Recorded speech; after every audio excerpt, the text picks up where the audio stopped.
че само за да покажа добре поддържания парк.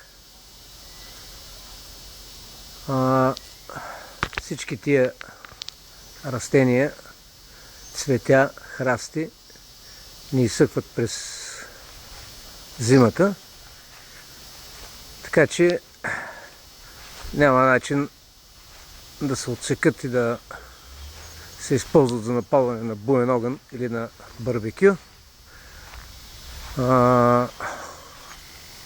Тук хората се отопляват или с еркондишени, или с радиатори. То не е много студено. Ето, това е паркчето тук. Всичко това е изкуствено направено. Всички тия каманаци, всичко това, което е засято тук. И общо взето е приятно да се живее. Но както аз казвам, да си един пенсионер в добро здравословно състояние и да нямаш никакви други проблеми, освен да се разхождаш кучето и да излезеш да си пиеш кафето и като ти дойдат гости, да си направиш едно барбекю от другата страна, където ти е терасата, т.е. градината. Те са също оформени добре.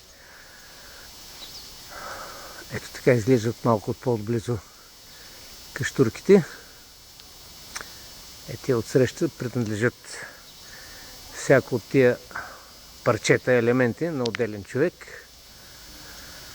И така, приключваме с нашия репортаж, като оставаме с последна снимка тия хубави цветя.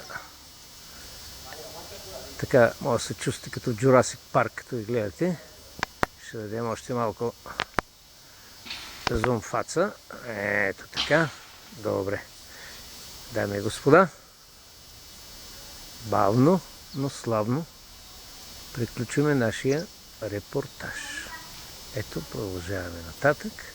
Поне да се свърши времето, да знаем, че ето, това е само парка.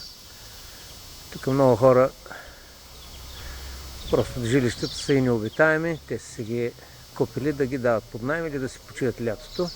Това жилище тук е на една англичанка с мангизи и с два големи бели песа, обаче песовите или са на разходка, или са залегнали на ракията с салата. Явно ги няма, дами и господа. След малко свършва времето на моя репортаж. Погледайте още малко. Басейна. Ето така. Тук хората без работа си се къпат лятото.